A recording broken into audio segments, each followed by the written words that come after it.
My name is Lucia Reisch. I'm speaking from Berlin today. Cannot be with you, but I brought a few thoughts about sustainable diet, in particular about what the German government is actually doing regarding promoting sustainable diets. So this is what I'm going to share with you in the next 10 minutes. Speaking about sustainable diets, the first thing is, of course, to get a good idea of the concept. And as you can see, I've noted down a few elements of the concept. It's rather complex. It's quite also contested.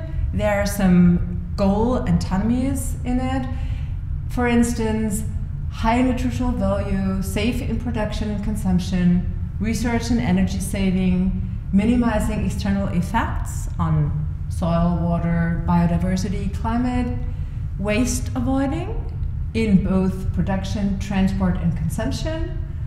We're also speaking about fair and safe labor conditions.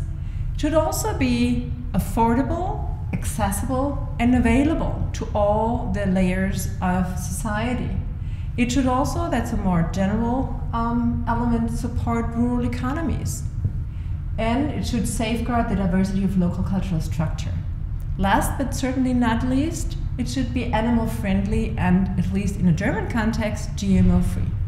So these are different elements that have to be taken into account when we talk about this very complex concept of sustainable diets. Now, what is the German government doing as regards sustainable development in general and sustainable diets in specific?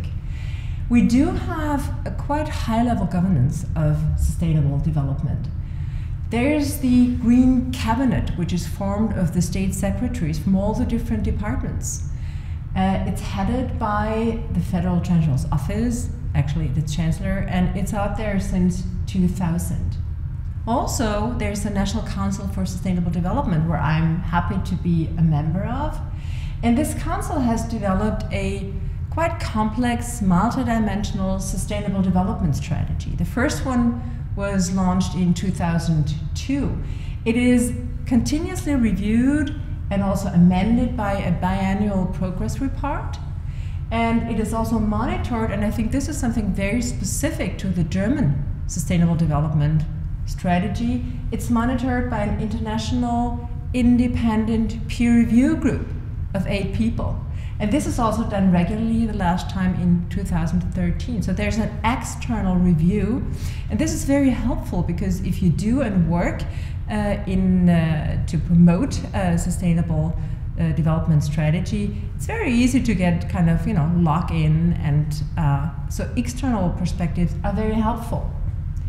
On the parliamentary side, there's a Parliamentary Advisory Council on Sustainable Development, which is still, comparatively new, but I think also important because this is where actually the legislative has its say.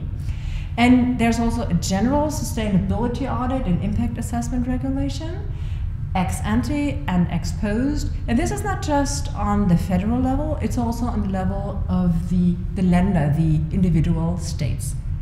If you're interested in how that all is linked together, how it all feeds one into the other one, you might have a look at this slide, which I'm not going into detail right now. But this is where you find, with the federal chancellery, with Angela Merkel in the middle, the, pretty high-level governance of sustainable development in Germany, which has been there since more than a decade.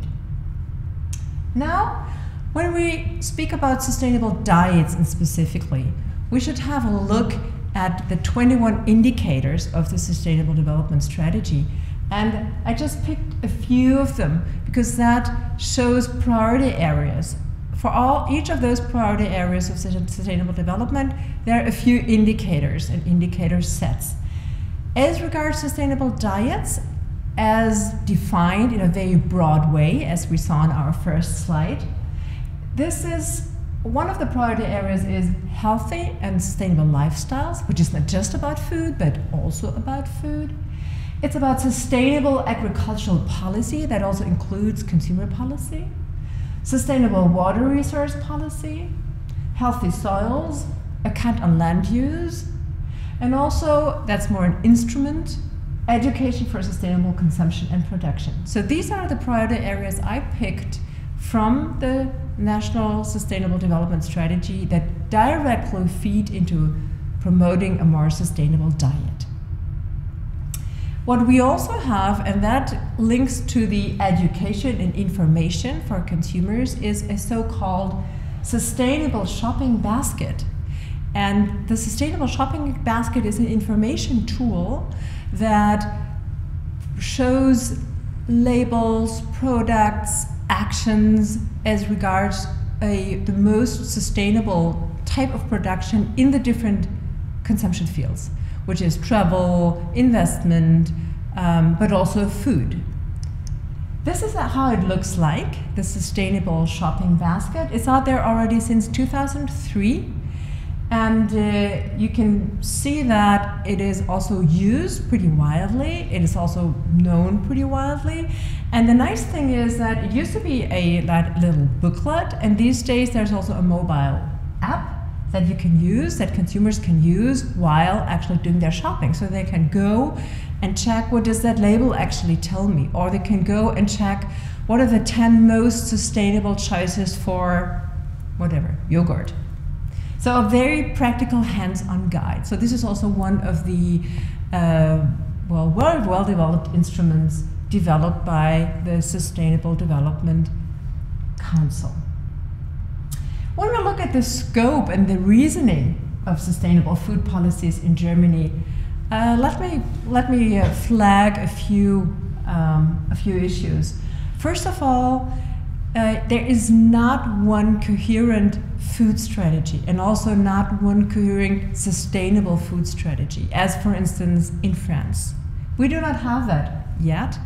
But what is happening increasingly is what I call a nexus thinking. So leaving the silos of health, agriculture, food safety, and so on, and thinking all of that together in a nexus thinking. So thinking nutrition and health would also include overconsumption and underconsumption, like obesity and hunger, climate and environment, but also social aspects, all together, and trying to find better solutions. I think this is something that is very, very needed. It's also something that the WHO and the OECD are starting to do. Another thing I would like to flag is that there is a quite broad mix of instruments when we talk about promoting sustainable diets. And it's a mix of proven instruments like consumer information, as I showed you, the sustainable shopping basket, consumer advice, of course, education, but also some new policy tools. And here in particular, I would like to flag something that has been used in the UK a lot, and also in the US, choice architecture, or nudging, which is about framing or designing the environment in a way that promotes, for instance, the most sustainable choice.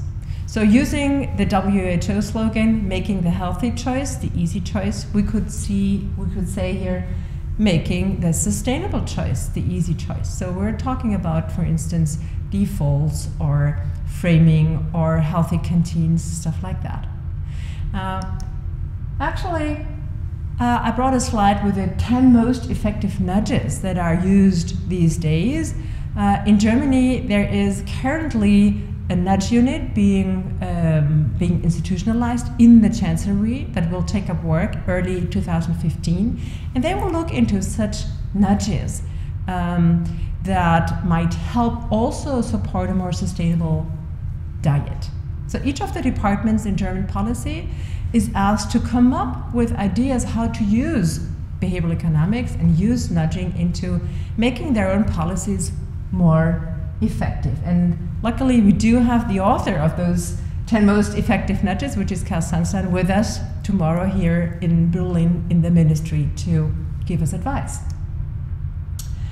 Right, a brief outlook. Where's that going to? As I said, and as I just ended, I think that those innovative policy instruments for consumer policy are very, very helpful, because they do open up a new set of instruments of shaping behavior. And the nice thing about it is that it's not about orders, it's not about rules, it's not just about information, it's something in between. Second, what we also need and what we're actually doing in the National Council for Sustainable Development is to develop new and better indicators for food and health in the strategy. For instance, we still do not have a very good indicator for a sustainable diet. We're thinking about using meat or dairy products and the development of it. So we put a lot of effort into creating good new indicators. Third, there's quite some discussions about putting the promises of the new bioeconomy on the testbed. For instance, thinking about how to feed the millions and billions of hungry people. There are ideas, and I think promising ideas, about new protein strategies. And I think that it makes a lot of sense to look into bioeconomy and its promises to test it. Fourth, our government is expected to flag the Sustainable Development Goals, in particular global value chains, in the upcoming J7 meeting, and particularly and explicitly putting those issues of global value chains and also global food chains, including waste, on the global agenda. Finally, I think that because of the bottleneck of many of the availability of sustainable food is actually closely linked to retail, and retail is highly, well, there's only a few big retailers left in Germany, actually 5.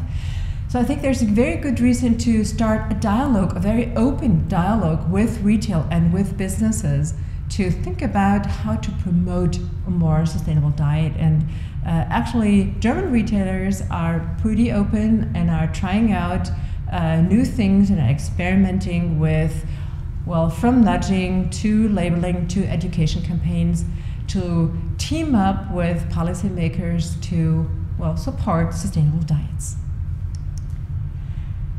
This is it. I say thank you for your attention, and I actually brought with me the title of a book of Hans Karl von Kallowitz, who was actually the first one, this is at least what we Germans think, to mention the concept of sustainable development, that's nachhaltige Entwicklung, in a book back in 1713. So this is why Germany celebrated 300 years of sustainable development last year. Thanks a lot and have a successful conference.